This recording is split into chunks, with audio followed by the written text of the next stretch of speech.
some middle-class Americans would pay higher taxes under GOP bill, despite Trump's promise. President Trump promised to cut taxes for the middle class, but some would end up paying more under the Tax Cuts and Jobs Act, according to a report released Friday night by Congress's Joint Committee on Taxation, the official scorekeepers tasked with determining how much any tax legislation would add to the debt and how it would impact the poor, middle class and wealthy.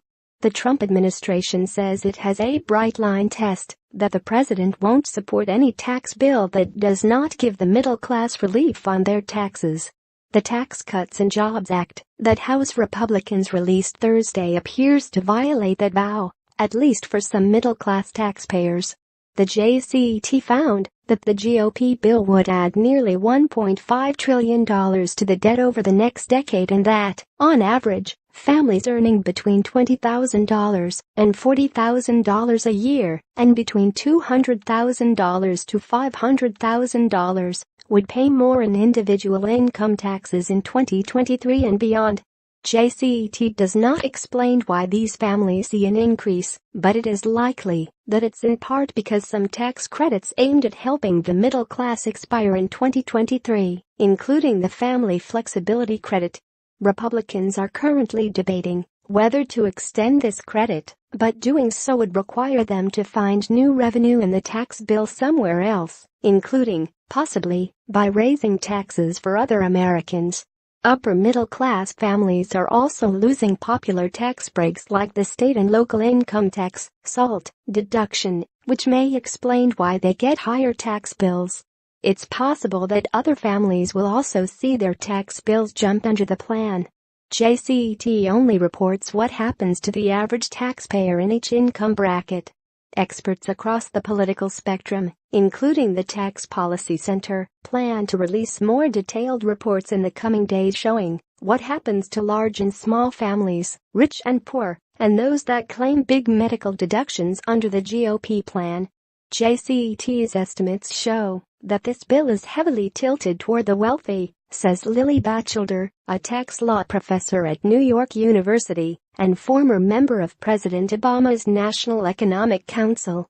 Batchelder used the JCET analysis to look at who gets the biggest income boost from the GOP plan.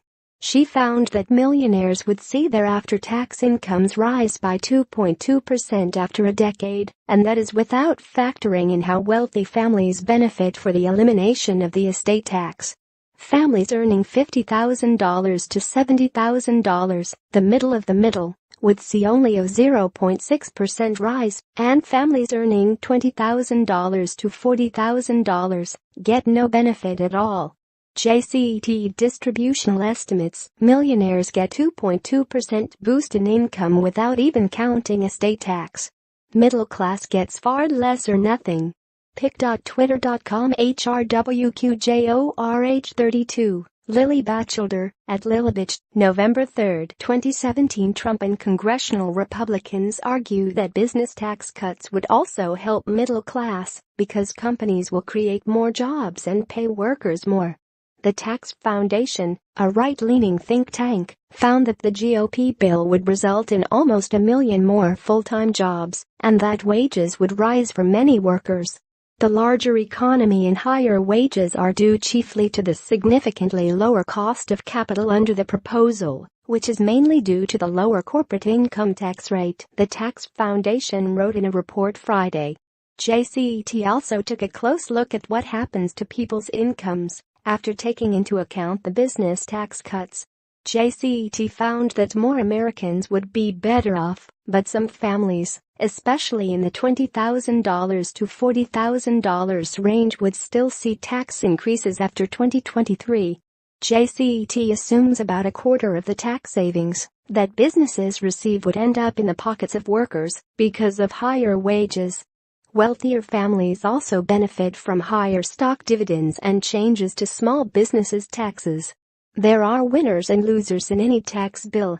In general, large families and those that currently take a lot of deductions for medical expenses or state and local taxes are hurt the most by the changes in the GOP plan. Some are already calling it a hit to blue states since a lot more people in states like California, Connecticut, New York and New Jersey earn upper middle-class incomes and benefit heavily from the state and local tax deduction. House Speaker Paul D. Ryan, R. Wisconsin, has emphasized that a true middle-class family, a family of four earning $59,000 a year, would pay $1,182 less in taxes in 2018 than they would this year. But David Kamen, a tax professor at New York University, modeled what would happen to that family over the next decade and found that even that model family would end up paying more in tax by 2024. Read more: winners and losers in the GOP tax plan. What's in the GOP tax plan?